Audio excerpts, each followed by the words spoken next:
Good afternoon. At this time, I will call the meeting of the Waxahachie Independent School District Board of Trustees to order. Please let the record show that all 7 trustees are in attendance, and this meeting has been duly called, and notice of this meeting has been duly posted for time and manner required by law. At this time, the board is going to convene into closed session according to Section 551.001 et sec of the Texas Government Code. It is now 5 p.m.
5:26, the board's going to reconvene back into open session. At this time, I'm going to ask Mr. Schofield to lead us in an invocation, followed by a pledge of allegiance to the American and Texas flag by Ava and Macy Rust. Shall we pray? Father, thank you for the opportunity you've given us to assemble in a free country where we're able to educate our children. Please bless our teachers and other staff members of our district and help us to look out for these young lives that we are entrusted with. Thank you for the community members that you bless us with as well to carry on with this task. In your holy name we pray. Amen.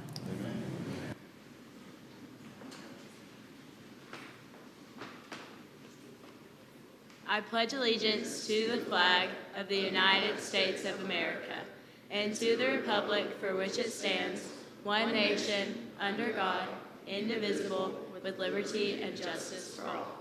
And now for the Texas Pledge. Honor the Texas flag.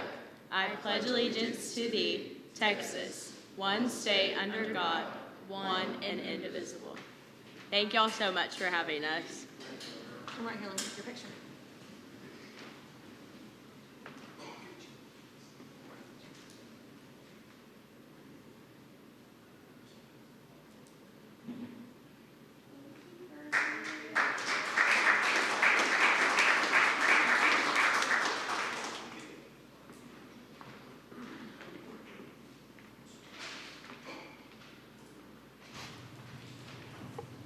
Our vision is to be a district where innovation thrives and growth is limitless. We value choices because they make us unique and are critical to learning.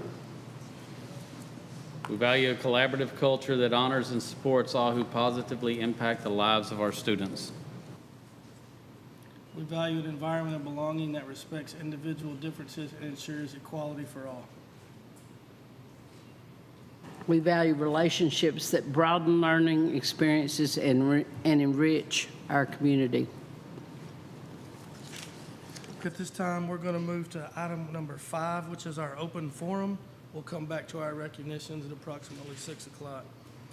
This is the portion of the board meeting where the board receives input from patrons. Each person who addresses the board will have 5 minutes to speak on his or her issue. Because of posting requirements of the Open Meetings Act, board members will not ask questions of the patron nor answer any questions posed by the patron.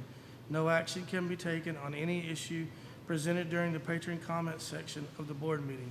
Patrons addressing the board will be notified when they are approaching the last 60 seconds of their allotted time to speak. When I call your name, please step to the podium and state your name and address for the record, please. Jeffrey Benson.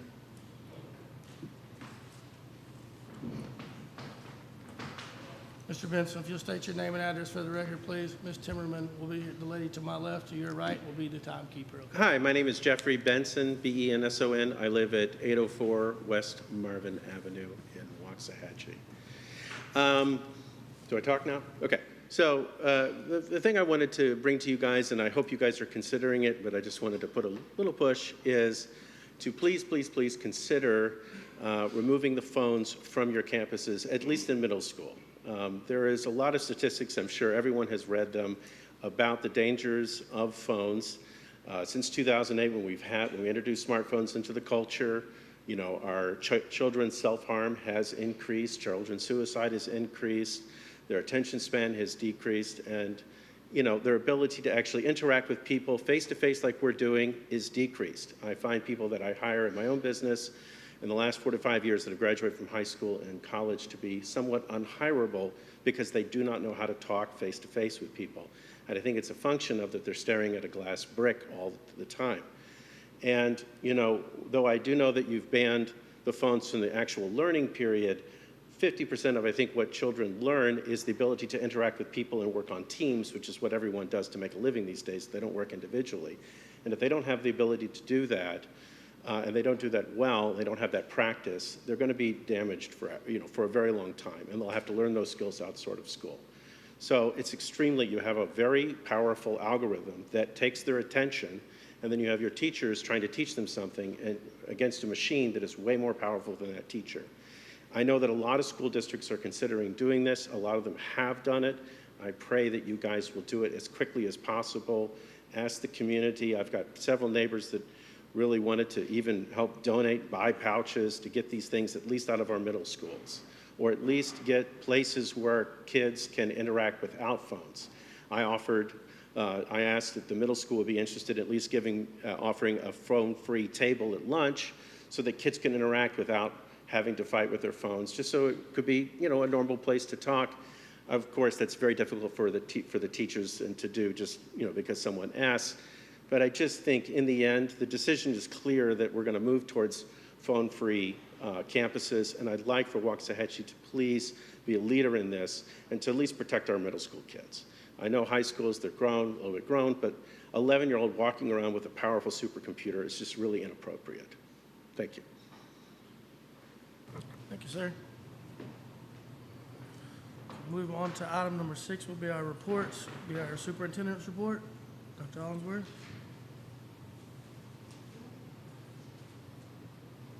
There we go. Now it's moving. Thank you, Mr. President, members of the board. As I do each month, we're starting again a new school year, and so you can see where we ended the month of May. We had 10,988 students to end the month, and we had a percentage of attendance at 94.98. That actually was not a bad place to end the year if you look at the last several years we've had.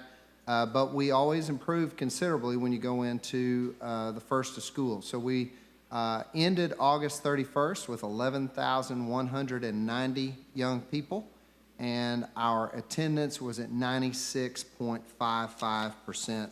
I pulled our report from last September just to see by comparison. So we're at 11,190.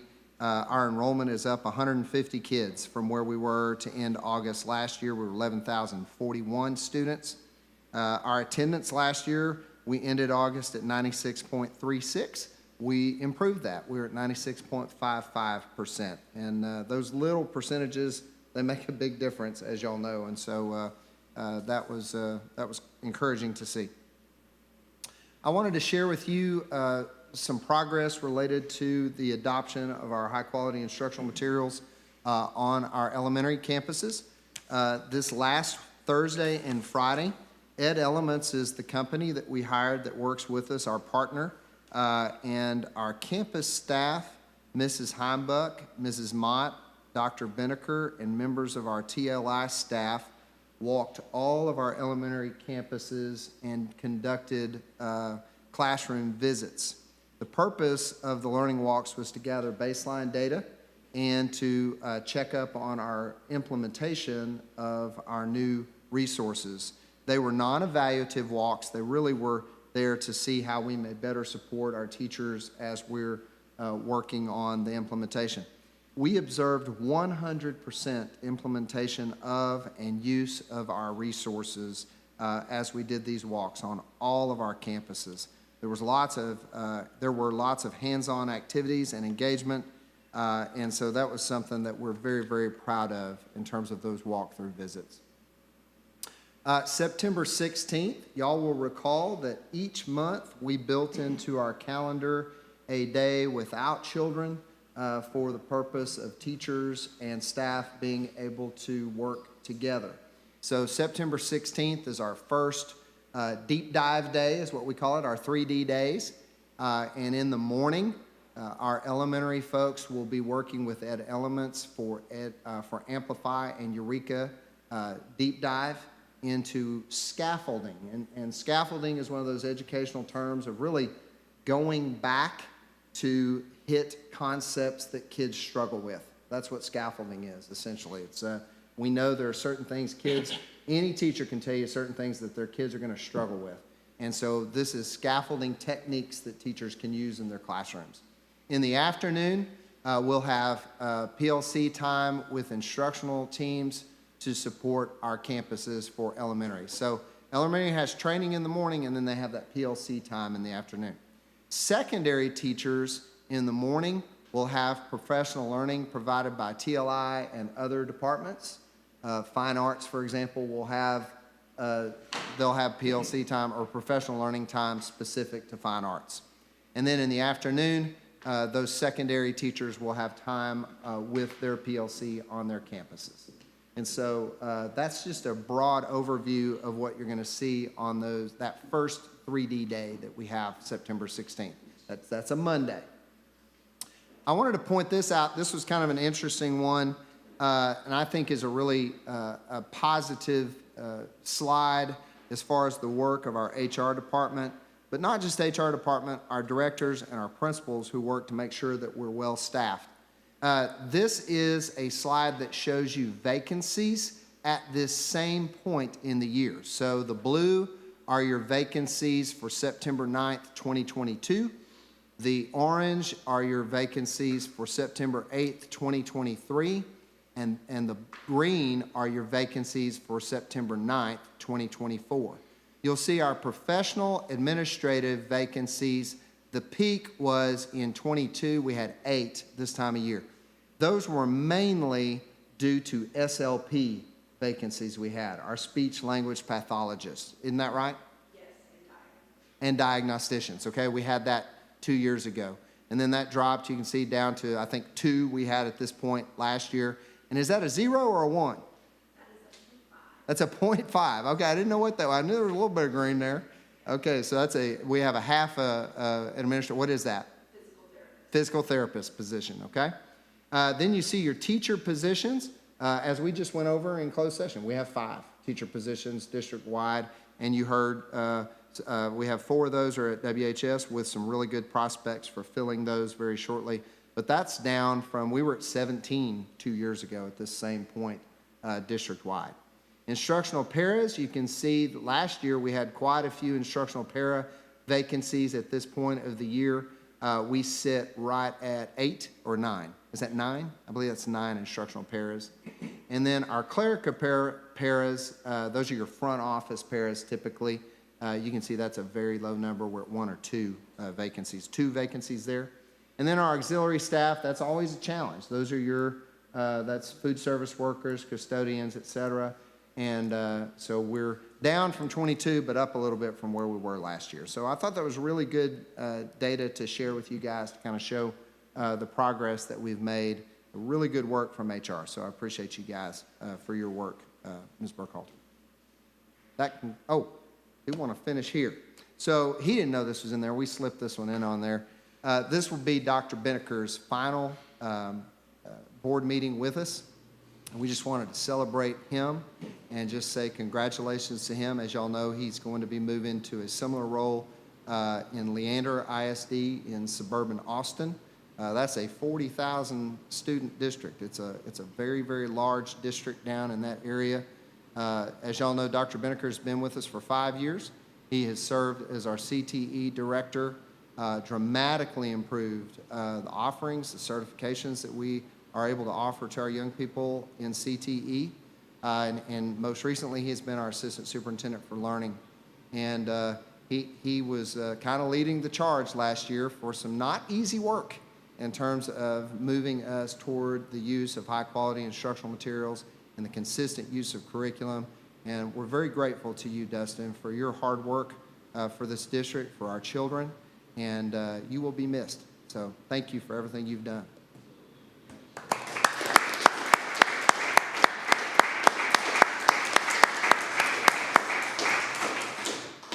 That concludes my report, Mr. President. Okay, moving on to report B will be our informational bond 2023 construction update. Mr. Mott? Good evening, Board. Dr. Hollingsworth. We're here to give you your September 9th bond 2023 construction update. So Jimmy Ray, we're 99% complete. Things that are left, we have a few small items that come left outside of the window film. We're waiting for the caulking to come in on that because we did order 2 colors of caulk. They had some black, but they didn't have the white. We're looking for white for the interior windows around the portholes and all that. It'll just look better to have a white caulk than the black caulk. So we're just waiting on that to come in, and that'll get put in there. And then we're doing some punch list items and all that. As you can see, we did complete that under budget. We're running between 1.5 and 2 million. By the time it all shakes out in the end, as we get through last few things that are coming through, but we're going to be in very good shape at that building when we're finished, all completed. Stephen, that film refers to the safety film, correct? Yes, sir. Okay. Yes, sir. just And it'll wanted to be, clear we're, that. we're doing all the external windows like we would do on a normal building at the certain, what the TEA height requirements are, and then we're doing all the portholes inside. And then we've got 4 side lights on, I'm gonna say it's basically like science, art, I think a reading recovery, and black box. They have a glass side light next to the door. So we're doing that glass side light just like we would be a front side light that they can't break that and reach in. It does the same thing. And we'll be doing that exact same thing because Wyoming Steam has that. So just so you know, Ms. Kriegel, Wyoming Steam has those side lights on every classroom, and we've already figured that in that building. So we're gonna go right into Wyoming Steam. Wyoming Steam's about 75% complete. Big things we're working on right now are finishing up getting the permanent power on there and on. The gas casework's about to start. Flooring will start as soon as we get permanent power and HVAC running. We're still working on paint, some of the HVAC here and there, plumbing, and then the flat work you're going to see is currently being started to put down. You're going to see quite a bit of that here in some of the pictures. We're currently running under budget there at about 2.1 million there right now. So there's your quick pictures from August 5th. The last one I showed you to today's, is September 4th, I guess I'd say, not today's. And then we'll go to another overview from September 4th. You can kind of see the flat work all starting to go in around. You can see the sidewalks. You can see all that. That's the flat work that's going in. So when you start seeing flat work going in, that means you're on the tail end of a project. Because that's one of the last things they'll do, because that means they're not driving sky tracks, those kind of things up next to the buildings. So you're going to, and not destroy your new flat work.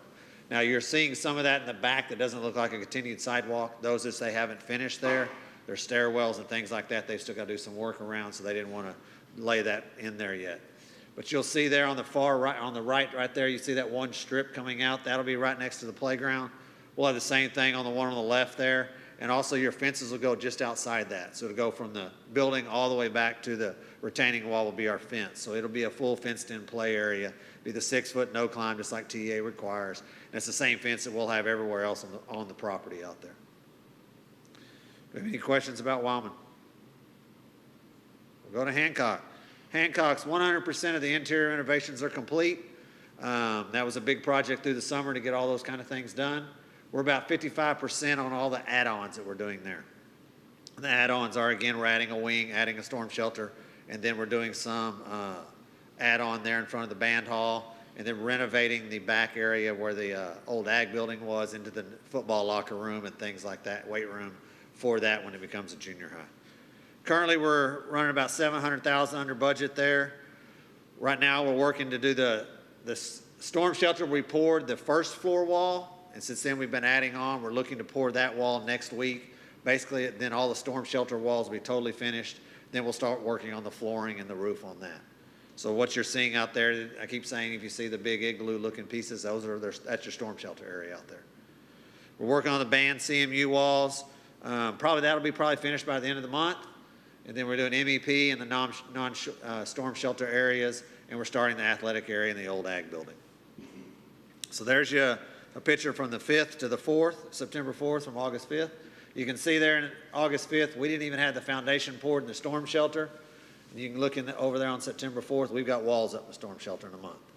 So there's a lot of things that happen and very quickly. And you can see there in that September 4th, that area right there on the right, middle right there, that's your band hall section. It's all going up there. So there's a picture there on your left. That is a picture of the front of the storm shelter. It does make an L, kind of goes around the back of the building a little bit. Picture on your right there, that's your non-storm shelter area of your add-on. They'll start bricking.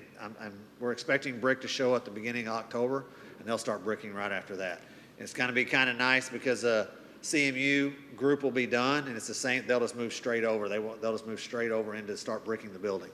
They're the same company, and the same people will be doing the same thing there. And one of the actual people that are doing the brick live in Waxahachie, and they're a band supporter. I see it all the time. Their trucks in there with the little band sticker on the back. It's really cool. So there's just some pictures of the band hall there in the top. You can see that's the top left is the practice rooms, and that's where on the right you can see that top right. You can see the practice room, and the hallway they'll be separating the practice room and the band hall itself. And that picture there on the left is showing you the actual a picture on the bottom there showing you more of the actual band hall area.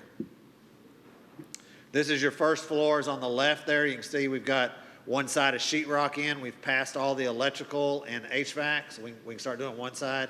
We haven't passed the plumbing inspection yet. We're hoping to get that maybe later this week. And then as soon as we do that, we'll start putting both sides up in there. This building, you can start to see, if you see, anybody notices that from the top, you'll start to see some of the wires already pulled. Because we don't have to bring in permanent power, it's already at that building, they can pull that as they go. It's a lot different than when you're bringing in permanent power. They won't pull that until permanent power is at the building. But when it's like this and it's already there, they can do that. And the picture there on the right is your second floor. You can see there's a lot more going on there. Again, that's just, they build up as we go. Any questions on that building? We'll go to Finley and Howard. They're both in the same place. We're expecting second round comments any day. They're supposed to be due this week, so usually we get them a little quicker than they're supposed to be done by Friday this week. We usually get them a lot quicker than that. And lately on all our jobs, we've seen about 2 rounds of comments, and then we're pretty good. So we have confidence that after that we'll be getting a permit. We'll start really going to town on those 2 buildings right there. They've got people mobilized, ready to go as soon as we can get the permit to start. We'll go to Waxahachie Creek. So Waxahachie Creek, we had meetings the last week with all the board members to go over the design and the floor plans last week. Any comments that we were given, the architects are now looking into and trying to adjust what they can and put those in. Next week, we'll have the 75% drawings due to POG for them to start to reach out to go to that pricing, the next round of pricing. And we'll also start working to come back in the October meeting to start doing some early release packages. That 75% drawings will help them give them that price to where they feel confident to come in and start getting early release packages such as switch gears that are such long lead times, possibly HVAC. Switch gears haven't come down. They're still at 52 weeks or longer. It's amazing. They still haven't come down in length of lead times. But then that'll give us that. Next week, we expect we will be having a meeting the 17th with POG, and they'll get our 50% pricing then from our 50% drawings. So that one's going along pretty well. We'll start hopefully having the final rounds of discussions with the current WHS staff possibly next week. Just depends on where they're at trying to get the last little things so we can bring them floor plans to look and see what they like and don't like about their areas, like the new plans and don't like about the current areas. And then we're trying to get the plat and the site plan submitted so we can start to work, be ready for early grading permit and start that maybe late October, early November, start early grading out there at that site. Any questions on Waxahachie Creek High School? So we're going to give you the one facility upgrades for this time. So that is Solis Gym. We took all the stands out of Solis Gym, both sides. One side was not even operational anymore. It was a lot larger than anyone that I had 4 companies come out and they said, I don't even know how y'all built this and made them work. And we said, well, we haven't made them work well. We've gone through about 15 motors in that set. We didn't go back with a set on that side. That main reason was that, but also none of our other junior highs have two sets of bleachers in their gyms. So we could go back with one on the one side and put a new set in there, and it works great. Looks fabulous in there. Now with the floor redone and the gym all painted, has a great fresh new look.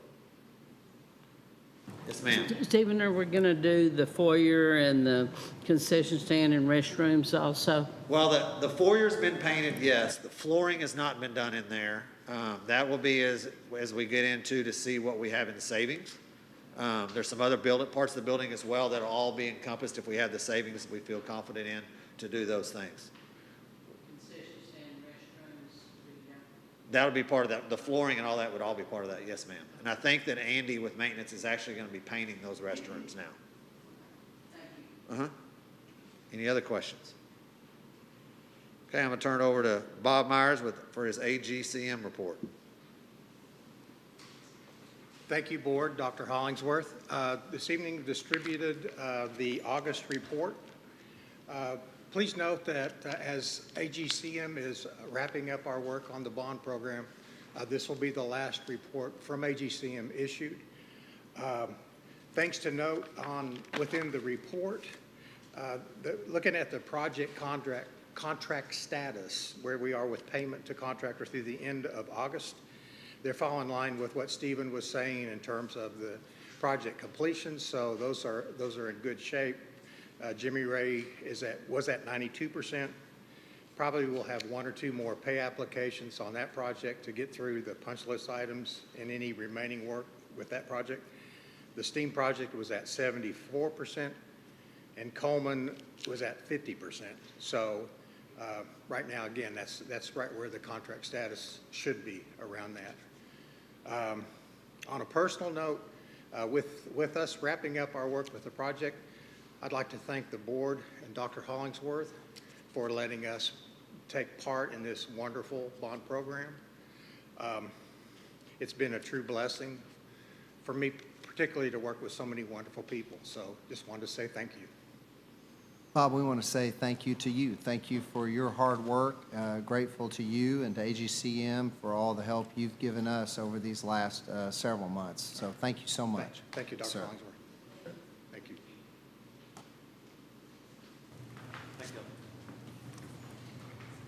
Okay, moving on to our report C would be our informational presentation on the effective advising framework in Waxahachie ISD.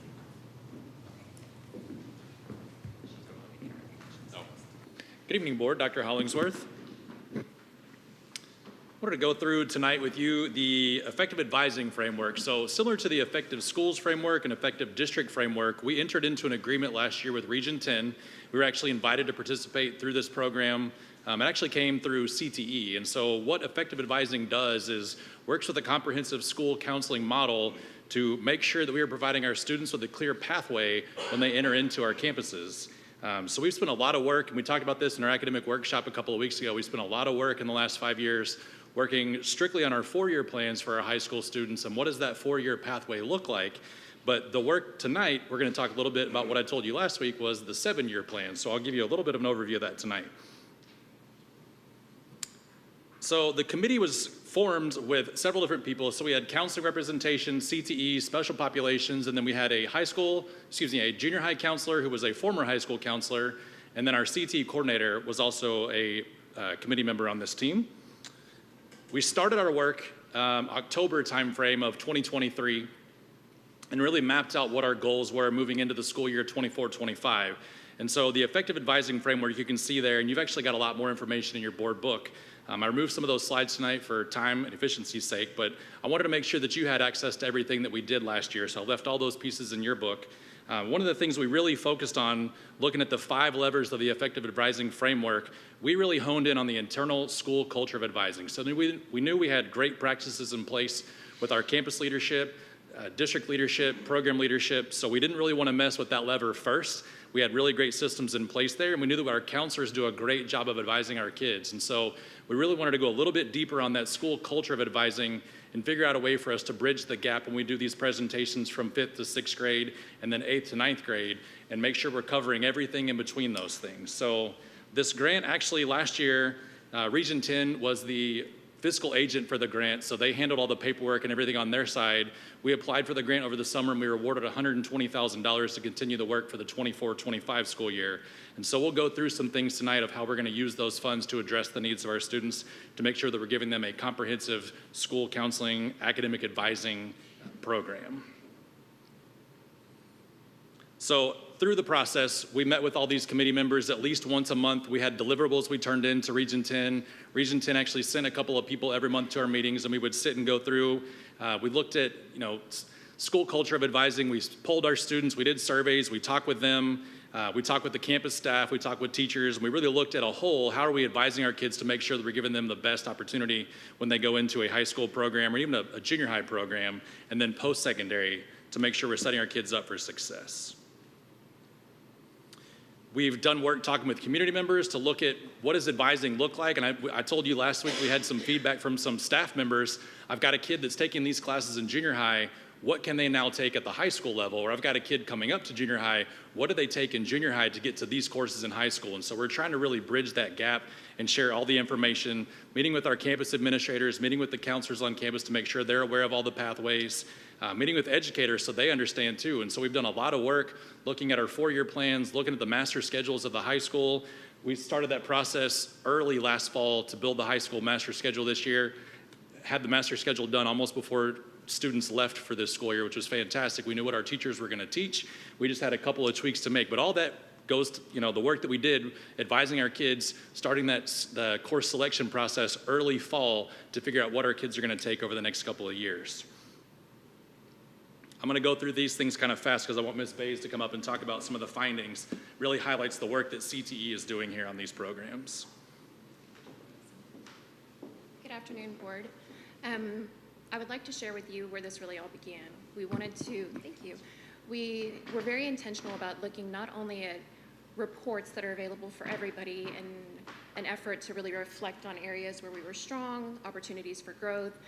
One of the things that you can see here, as a total district, we are at 65% for CCMR. Now, I will tell you that this is actually an inaccurate number. Last year, between February and May, we were able to change that percentage and get enough students on board with their CCMR points that it's actually a reflection of more like 89%. So we identified those areas, and we were already making really strong strides even before effective advising to hone in and really focus on making sure that our students were college and career ready. Some of the areas that we are above the state average are in industry-based certifications. In CTE, all of our programs of study have an opportunity for a student to take a test and have a certification at the end that will make them gainful for employment and set them apart from others. Another area that we were strong at was students who earned an associate's degree, which we can attribute a large portion of that to our global early college campus, and for our level 1 and level 2 certificates. Last year with Navarro College, we had 17 students graduate college before they graduated high school with a level 1 certificate, which is a huge accomplishment, and I would like to recognize those students. Additional areas that we looked at as far as reflecting and finding possibilities for growth were in our FAFSA applications. It is a state requirement for students to apply for that financial aid. We were below the state average at 39%, and that was one of the things that we really wanted to make sure that we have a plan and actionable items for moving forward into this school year. To add in that the FAFSA, it just as a reminder, and maybe for some watching at home, is the federal application for student financial aid. And I filled it out every year I was in college, and it's a long application process, so it's hard to get families and get kids to do it. Sometimes folks don't want to give information about their income for a variety of reasons, but it is something that we can be very intentional about trying to get more kids to take advantage of the money that's available. So. Absolutely. When we were looking at our advising experiences, we were focusing on things that we did well so that we could highlight those and continue to grow, but we were also looking at things that we had an opportunity for growth on. Again, going back to our CTE courses, students taking IBCs, we scored high in that, and individuals who were looking for opportunities for post-secondary education outside of high school. Areas that we were low, again, were in that student financial aid application, and then participating in internships and apprenticeship and workplace learning. One of the things that we've done in CTE is we've partnered with the Texas Workforce Solutions, and you'll hear a little bit more about that tonight, and providing externship opportunities for our teachers to better equip them to place students in the field. So student perceptions and advising, I think it's important. Not only are we looking at the numbers, but we're actually gaining a really good perspective of what our students are saying. So one of the things that we did early on in this investigation was polled students. So there was a survey that was sent out. All students in CTE had an opportunity to respond, and these were the findings of those particular surveys. The things that we were most favorable in are CTE programs offered at the high school. The students were aware of those. They're also aware of workplace learning and our AP classes and dual credit. Some of the areas that scored least favorably had to do with individuals feeling like they were supported with their career choices. We have a 20% mark on here and a 34% mark for students who experienced individual graduation plans with their counselors. I will say that the counselors are in the schools, they're doing presentations, we have family nights available, so perception is what it is, but it is definitely an area for us to focus on looking at the results of this particular survey. All right, big takeaways that we have. We do have really strong practices in place, and we've got the data to support it. We also have a very strong internal school culture of advising, and we have high-quality advising material and assessments available, but we just need to be more consistent at it, which are things that we're focusing on now as a result. The big takeaway from this is once we identified these areas with effective advising with our Region 10 partners, we were charged with creating long-term goals. And each of these are specific and measurable. These are things that we can really hold ourselves accountable for. So by the end of 2026-27, we're looking to increase the student percentage of participation in IBCs from 1% to 5%, okay? The next thing that we want to do is also make sure that students meeting the AP criteria increase from 8% to 21%, which is the state average.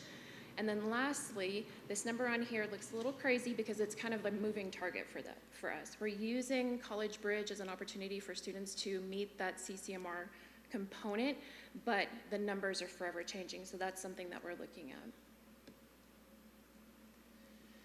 Grade band milestones. Throughout this very elaborative exploration, we identified goals for every grade level from kindergarten through 12th grade. That's a ton of information which you guys will have access to, but I do want to highlight the things for 5th grade, 8th grade, and 12th grade. For 5th grade, we want our students to be financially literate, we want financial literacy. So what we're looking at is making sure that they have ownership of their learning and that they have an opportunity to explore career options.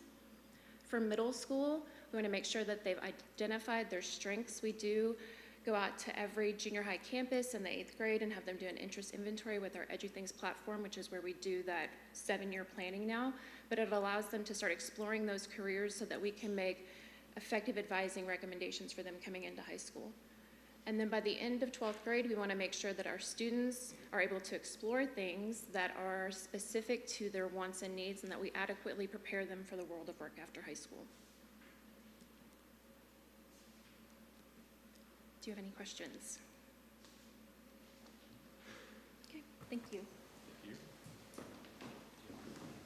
Thank you, guys.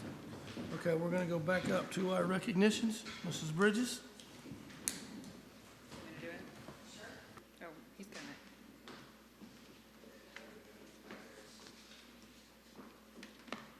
Let's see. Oh, he was on it. He was making it. Oh, he was making it happen. I'm sorry. Well, good evening again, Board and Dr. Hollingsworth. I'm going to go ahead and turn it over to Mrs. Binnicker. She's going to do all of our recognitions this evening. We had one other one scheduled, but we are going to have to reschedule that one, so we'll get him in hopefully next month. All right. Good evening, President Autry, Waxahachie ISD trustees, and Dr. Hollingsworth. Our CTE coordinators and I are here this evening to have the distinct honor of recognizing some of our teachers and our students. Our career and technical student organizations are an integral part of students' high school experience, providing hands-on learning and leadership opportunities that can complement academic instruction. At Waxahachie ISD, CTSOs help students build real-world skills, connect with industry professionals, and explore potential career paths, fostering both personal and professional growth. Their impact extends beyond the classroom, empowering students to excel in their chosen fields and contributing to the overall success of the district's educational mission. In line with our district core values, this work also supports district scorecard priorities 1.3 and 1.4 of student growth. I'm going to introduce Danielle Bays back to the stand. Now I get to do a formal introduction. Good evening, President Autry, WISD trustees, Dr. Hollingsworth. My name is Danielle Bays, and I serve in the capacity as a CTE coordinator for Waxahachie ISD. Tonight, I have the distinct privilege of recognizing 2 of our career and technical student organizations who excelled throughout the region and state levels, earning them an opportunity to represent our district at the national level. The first up is TSA. The Technology Student Association at Waxahachie High School competed this year in Orlando, Florida. They competed in the Evolution of Excellence National TSA Conference. Students Philosophy Smith, Ashley Reeves, Kevin Cardenas, Yasmin Davis, Colton Christian, Jordan Rodriguez, Christopher LeBeau represented Waxahachie in chapter team, board game design, and senior solar sprint. At this competition, Waxahachie High School was recognized as the largest blue cap high school chapter in TSA. We would like to take an opportunity to give a special thank you to two of our TSA advisors, Ms. Shyla Vire, who is a TSA leader and Texas TSA leader, as well as Ms. Sabrina Sotelo. Your dedication and direction for your students is so greatly appreciated.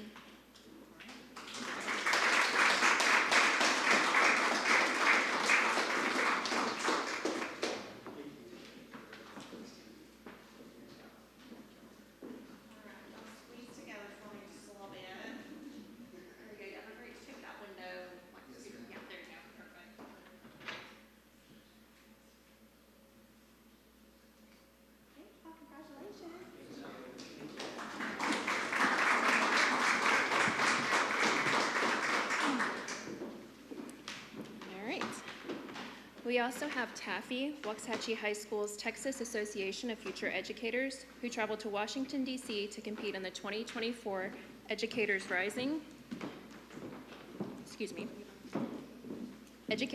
National Conference. Students Cutter Patton, Rosalind Camacho, Alexis Piper, Pedro Rodriguez, Kyle Adams, and C.J. Chase worked hard last year to make their way to the national competition, and we're very proud of them. Cutter Patton and Rosalind Camacho earned second place in Interactive Bulletin Board. We would like to thank Cynthia Foreman and Amber Huckabee for their direction in leading these students, and also recognize Ms. Mary Beth Cox as a new addition to our education team. Their passion and dedication for their students is evident, and we are blessed to have them as a part of our team.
In line with our Waxahachie ISD core values and district scorecard, we honor and support our CTE staff. Through our partnership with the Workforce Solutions of North Central Texas, Waxahachie ISD teachers were given the opportunity to participate in an externship with industry partners aligned with their fields. And Deanna Donahue is going to walk us through those. Good evening, President Autry, WISD trustees, and Dr. Hollingsworth.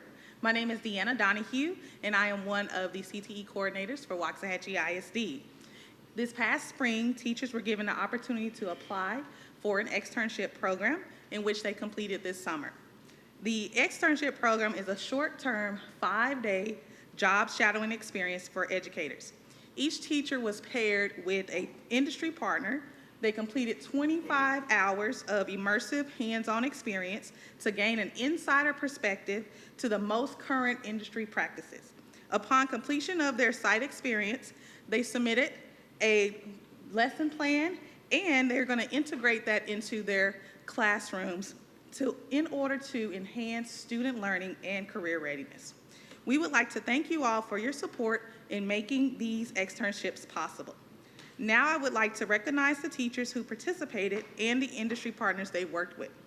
First, we have Cynthia Foreman and Morgan Dunlap. She was unable to attend, but they partnered with Yaya's University in the area of early childhood education. Next, we have Kristen Grace and Alyssa Sterrett. They partnered with Baylor Scott White in the area of health science. Susanna Hendrick completed her externship with Navarro College Pierce Museum, focusing on art history.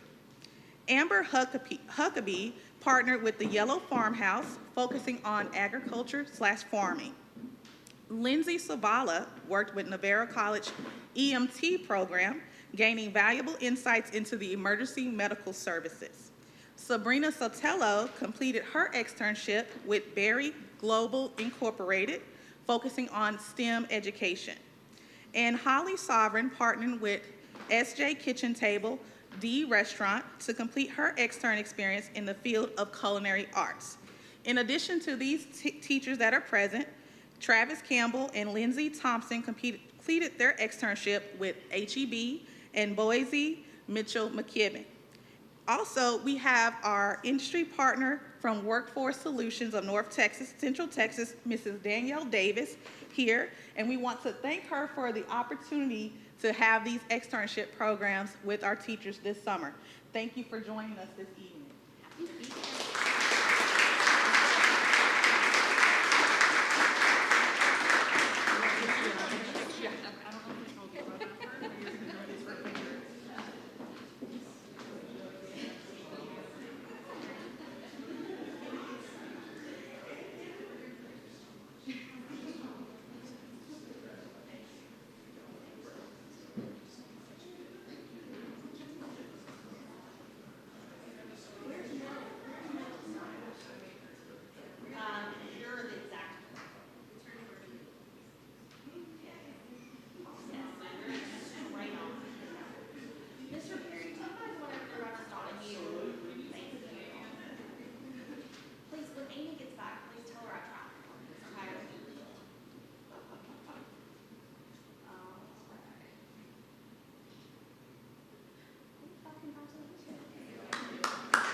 Thank you, Board and Dr. Hollingsworth.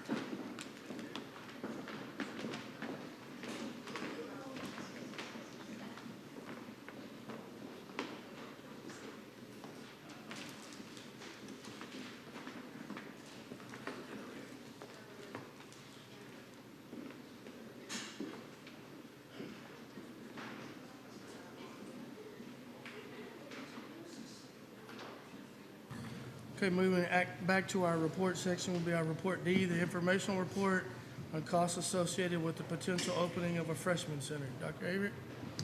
Good evening, Board. Dr. Hollingsworth, I wanted to, me and Mr. Calden, give you an update on kind of where we are looking at the possibility of a WISD freshman center. First thing I wanted to do is kind of go back over what our 17,000 student plan looked like when we adopted it. Back well over a year ago. If you remember that, it's obviously 2 new elementary schools. We've completed one of those. Ray Elementary is already open, and Wyoming STEAM Academy is being built right now. We got that report earlier by Mr. Mott. The expansion of the Hancock building for 1,200 students to house Coleman Junior High, and the expansion of Finley and Howard to have a 1,200 student capacity for them. Construction of a second 3,200 student capacity comprehensive high school, and facilities upgrades throughout the district. We know that Proposition D did not pass, and that was the athletic upgrades at WHS, and of course land purchases for new school sites. That's all in Phase 1. And then of course Phase 2 would be, if approved by the voters, 2 new neighborhood elementary schools with a capacity of 800 students and a 4th junior high. So in that Phase 1, again, Elementary 10 opening, New Wyoming STEAM opening, we believe will be in that building first part of 2025. Global High School moving permanently to the Wyoming building that was its home initially. And again, our Hancock building expansion. And then if we look down there, part of Phase 1 was a temporary 9th grade center opening at the Coleman building. To give some relief to WHS. Yes, sir. I'm going to point out to the board as a reminder, but also mainly for our folks who are listening at home, that there was never any money in any of the bonds that people voted for, any of the propositions for which people voted. There was never any money set aside for that purpose. That was just part of kind of the moving plan that we had potentially put into place. and there was no money allocated in any of our bonds for that purpose. Next, I want to talk about kind of what our freshman class growth trends look like. And you can see on this chart kind of where we were from 2018 8th grade to 2019 9th grade. And we can see typically 8th grade is at one number and 9th grade is at a different number, typically higher. If we look at, for example, at 2024, our 9th grade class, total 9th grade class is about 948 students, with 834 of them being at WHS. We know that, and as you look across, you can see what the demographic prediction is for our 9th grade class. And what we've done just for illustration purposes is pulled off about 100 students per class, because we believe that's a fair number that we will think will go to global each year. This year, I think that incoming class, not just of freshmen, but there were a few upperclassmen that decided to go to global from WHS. That was about 115 is what the freshman class is, plus the newcomers there. So at about 100, we believe that's a fair number. So you can see what that would look like at WHS for 2025, freshman class at 912, and then right at 1,019 in 2026 and 1,027 for 2027. And then if we want to look further into our demographic predictions for the population of students at WHS, and we see you see there in the highlighted green there by Waxahachie High School, 24-25, the prediction was around 3212, 25-26 at about 3274, and 26-27 at about 3383, about 100 and let's see, almost 150 students more. Almost 300 more than we are right now, or where we ended up the year last year. Yeah, what was our number today? Mr. Collin, you had pulled it up this morning when we were 3,086. Yeah. 3,086. We were right at 300 student difference Right at 31, yeah. when we hit our peak in 26, 27. Right. So I'm going to turn it over to Mr. Collin to talk about what we're looked at some costs associated with the Freshman Center. Thanks, sir. Good evening, board. I do want to just point out one thing more on this demographic report. So this is from Q1 of 2024's most recent demographic report. But if you go back to the Q4 of 22, which is the information we would have had in hand when we were talking to the community back in early part of 23 about this bond, it's towards the bottom of the page, but if you kind of go up 4 or 5 rows, you'll see absolute high school growth and absolute high school percent growth.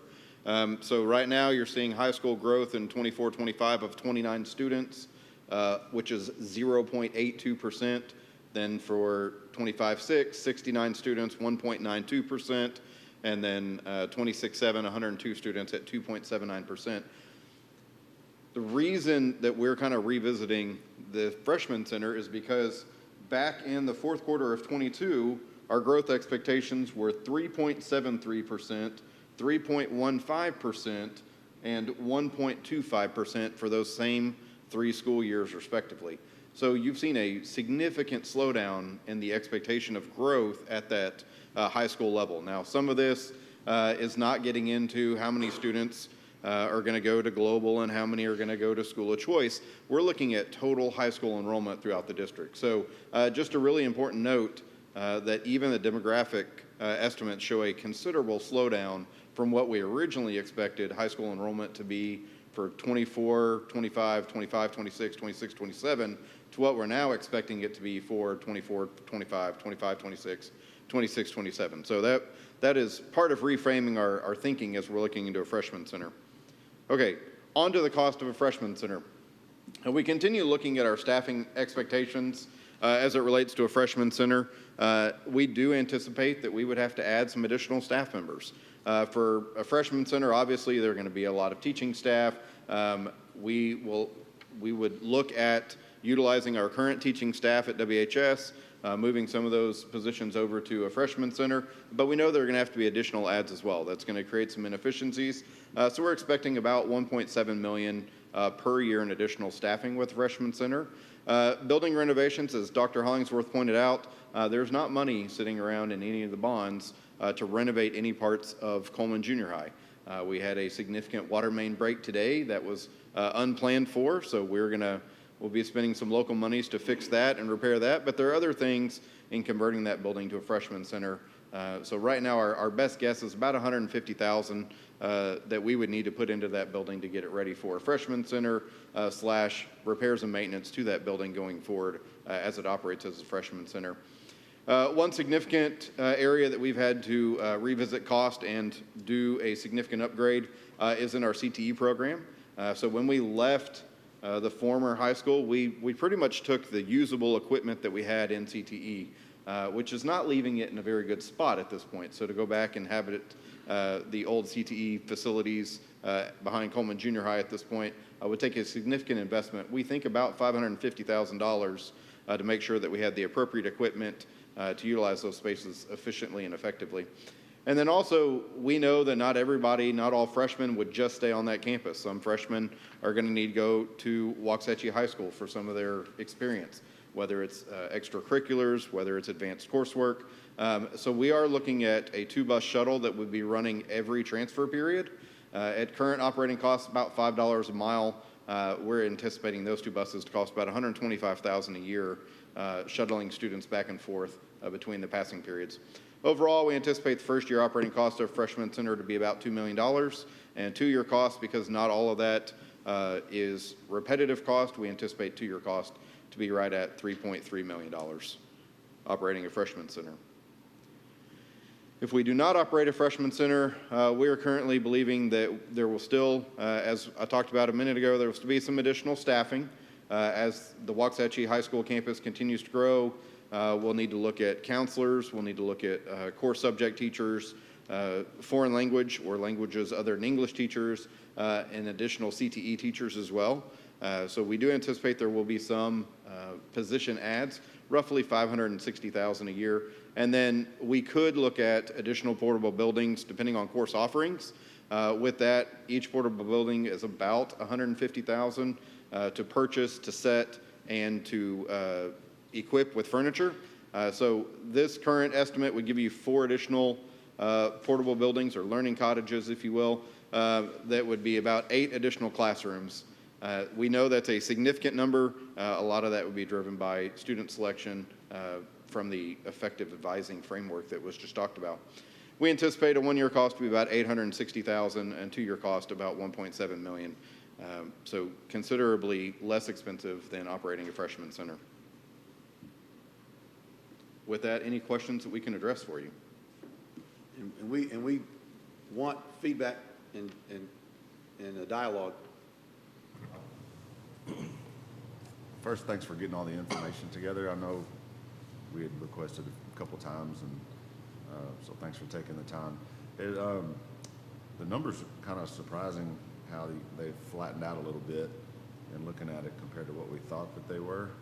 I know personally, I don't know that we would need to spend that money. I don't know if we need to spend that money given what we're estimating now. So I'm glad we're revisiting it, and thank y'all for putting all that together. Yes, sir. Yes, sir.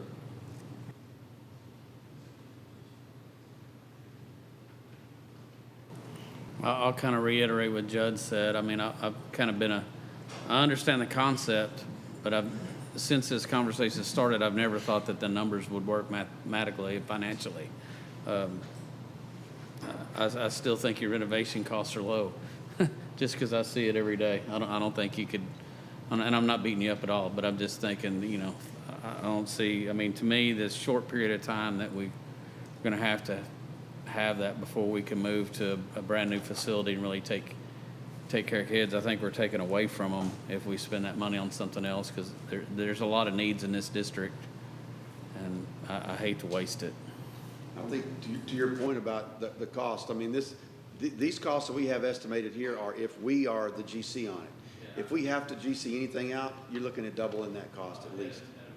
Yeah, so we know that. And then to Dr. Averett's point, we did get on the phone with the architect, kind of talk about some of these, but Mr. Schofield, to your point, that is not opening the wall and seeing what additional concerns there may be. This is really kind of as you walk through it, absolutely. As we walk through it today and see with our own eyes areas of deficiency that we would honestly be trying to patch to get us through to the opening of Creek High School, that's kind of our best guess at this point, not wanting to go in and start exposing additional problems. It kind of was our best guess. I think one of the things that's been left out, originally, we were gonna do this for 3 years. And then construction schedule did not allow us to do it for 3 years. So then we went to looking at a 2-year plan. So I know it's not comfortable for the 8 of us sitting up here that we told our taxpayers, this is our plan, this is what we wanna do. But it's, our plan's also like a living, breathing, it changes, it has to change. And I think we're being financially irresponsible if we do this. You know, even though it's not exactly what we said we were gonna do, but I mean, there's approximately 4 million reasons on why we're gonna do this, or why we're gonna hopefully not do this. But I think it's important for them to know that this is originally gonna be for 3 years, and changes out of our control made it 2. And that's what really made me look at it from that standpoint. So I'm not surprised at the numbers. I think it's a safety issue as well, as I just jump in there. I mean, I'm not a proponent of busing kids anywhere other than to school and home. And you start changing in the middle of the day, every time you put a kid on a bus, there's a safety issue involved there. And there's a safety issue in a portable building, I get that too. But we have some pretty good security guys at the high school. I have a lot more confidence in them than I do the people driving down Highway 287. Yes, sir. I'd like to appreciate y'all for further educating us and the community so that we can better understand. So again, I appreciate you. Yes, sir. One thing I'll add is, you know, just so much, we know so much more now about our current financial situation. And, you know, when you start talking about the difference between 3.3 and 1.7, those are meaningful numbers, especially when we're talking about all of that money would have to come from our maintenance and operations budget. And so those are significant numbers for us to consider as we make a decision about this. When we first started talking about this, I was gung-ho. I wanted that freshman center to give the high school some relief. But now we're in the situation that we're in. And like Dusty said, it's just not fiscally responsible to do it. I think it's important to say that those portable buildings are gonna go when the new high school opens as well. Yes, sir.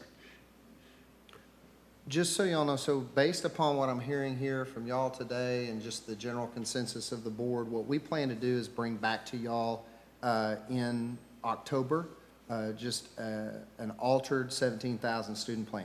We'll bring that to the board for your consideration to alter that to reflect not going to a 9th grade center. So that's the recommendation we plan to bring in October. And I'm gonna ask that with that recommendation that we may also have some plans in place to answer some questions of what would that building look like if we choose not to convert it into a 9th grade center. Yes, sir. Yes, sir. Absolutely. We do need to begin to have that conversation about, you know, next steps for that particular piece of property. So, Anyone else? Thank you guys very much. Yes, sir. Okay, board, moving to item 7, which is our consent agenda. We have items A through L up for consideration.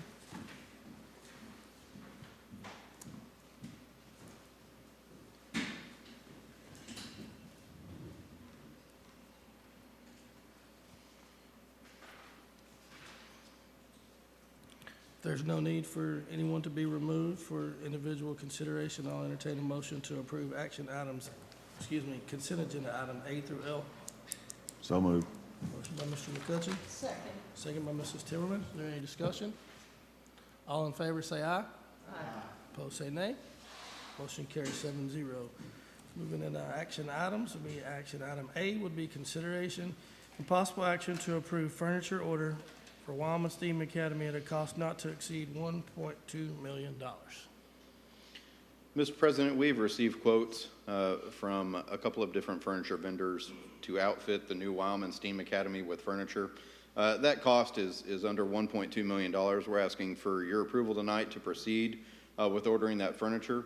It has been our practice with the last couple of schools that we've been building is to go out and take standard classroom sets of furniture and get quotes on that from different furniture vendors to get a variable selection.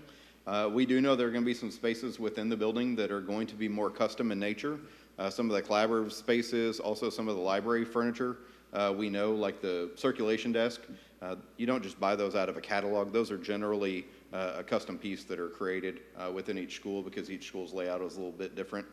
So those items were not considered as part of the standard furniture bid that we put out. Those would be tacked on to the low bid that we had for furniture. So we are asking tonight to proceed with furniture at a cost not to exceed $1.2 million for Wildman STEAM Academy. Questions for Mr. Collin? Mr. Calden, how much, you said each campus is different, but just out of curiosity, how much should we spend for furniture for Jimmy Ray? I want to tell you it's right around 1.1 million. Okay. Give or take a little bit. This number is in that same ballpark. It's 1.1 and some change. We put a cost not to exceed of 1.2 because we're not fully finished with all of those custom pieces. So as we finish those, we want to give ourselves a little bit of wiggle room. We didn't want to bring you a hard and fast number today until we finalize those details. Okay, thank you. Anyone else? Okay, I entertain a motion to approve action item A as presented. Motion by Mr. Schofield. Is there a second? Second. Second by Mr. Pitts. Any other discussion? All in favor, say aye. Aye. Opposed, say nay. Motion carries 7-0. And our last action item would be consideration with possible action to approve an order authorizing the issuance of refunding bonds, delegating authority to the administration to approve the bonds, and establishing parameters for the refunding. Thank you, sir. Tonight, my last item for your consideration, board, is possible refunding bonds. We have 4 issuances that are coming close to an early call or a redemption. We have an issue from 2013, 2014, and then 2 from 2015. One was new money and one for Waxahachie High School's construction. Another one was a refunding period. So generally, according to federal law, 90 days from that callable period, which for all of these would be February 15th. So 90 days before, which would give us November 15th, we could look at possibly refunding these bonds. Refunding, fancy word for, think about it as your home mortgage, refinancing. So we could take the bonds with outstanding coupons of roughly 4.5%, 5%, and we could save the local taxpayer some interest costs by issuing new bonds with the same maturity terms, but a lower interest coupon. So we're in a pretty good environment to start investigating those. If you approve this item tonight, we'll start working with Samco Capital and Doug Witt to identify the most advantageous series of bonds for us to start looking at and crafting a new refunding issue so that we can save our local taxpayers the most interest humanly possible. So within all that, no refunding issue would happen before November 15th. So there's a little bit of time for us to go in there and start investigating what pieces of those series would make the most sense. Questions? Okay, at this time, I entertain a motion to approve action item B as presented. So moved. Motion by Mrs. Timmerman. Second by Mr. Schofield. Any other discussion? All in favor, say aye. Aye. Opposed, say nay. Motion carries 7-0. Thank you very much, sir. Thank you, board. All right, that'll be our agenda item 9 would be our comments from our individual board members. In any particular order? Yes, I'd like to thank and recognize our criminal justice department at the high school for the organization of the first responder breakfast and appreciation that we had. It was wonderful. You know, we had the band drum line, we had the student that played the taps, we had our beautiful choir. The students that presented were terrific. It was just a great morning. Of course, our wonderful partner of HEB, so I want to thank all of them. Okay, I first want to thank our maintenance team. As you know, we believe in keeping our older buildings and maintaining them. And as was pointed out today, when we had a problem at Coleman, our maintenance team rushed in there and is fixing the problem in their Johnny on the spot anytime we need anything. And then second, I just want to comment, I want to thank our security, I want to thank our marshals, and I want to thank WPD, because I do believe that our schools are secure as best as they can be. We're working to make them better, more secure entrances, you know, but we have done I feel like we've done a fantastic job of safety.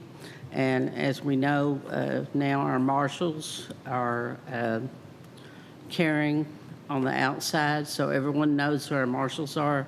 And I think that's a big step in the positive for our security. Anyone else? I forgot culinary. I want to thank them too. They were a big part of it also.